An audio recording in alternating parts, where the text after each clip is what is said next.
La Cour de cassation a enfin rendu son arrêt en réponse du pourvoi en cassation introduit par les avocats de l'ex-directeur du cabinet du chef de l'État, Vital Kamerhe.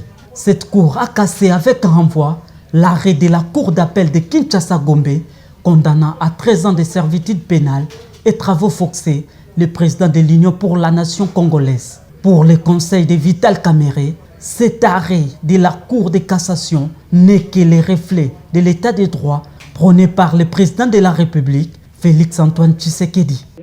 L'arrêt qui avait condamné le président Kamerhe à 13 ans vient d'être annulé pour violation de l'article 104 alinéa 3 du Code de procédure pénale.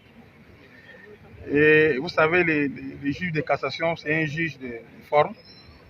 Il analyse la violation de la loi et voit dans quelle mesure, suivant les orientations de cette loi, à pouvoir casser avec renvoi ou sans renvoi.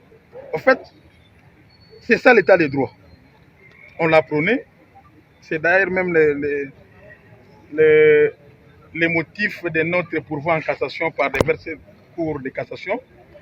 Puisqu'on croyait à cet état des droits, nous voilà maintenant devant un arrêt de la haute cour qui a cassé l'arrêt qui condamnait notre client, puisqu'elle a estimé que la loi avait été violée. La Cour de cassation a renvoyé cette affaire à nouveau devant la Cour d'appel de Kinshasa-Gombe pour son réexamen.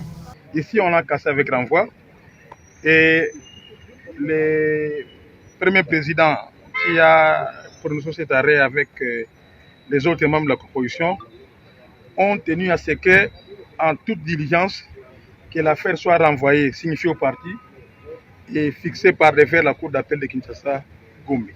Cette fois-ci, on va revenir sur les fonds pour analyser les différentes accusations contre notre client. Au regard des éléments qu'ils possèdent, les avocats de Vital Kamerhe disent être optimistes pour l'acquittement de leurs clients. Et nous pouvons déjà vous dire qu'au regard des éléments que nous avons, il sera très facile pour cette Cour de pouvoir acquitter notre président puisqu'il est totalement innocent sur base des différents éléments. Cet arrêt de la Cour de cassation n'a donc pas acquitté Vital Kamerhe. En attendant le réexamen du dossier au degré d'appel, le jugement du TGI Gombe reste d'application. Il s'y est de rappeler que Vital Kamerhe a été condamné à 20 ans de prison au premier degré par le tribunal de grande instance de Kinshasa-Gombe et 13 ans au second degré par la Cour d'appel de Kinshasa-Gombe pour présumer détournement des fonds alloués au programme de 100 jours du chef de l'État, rubrique Maison fabriquée.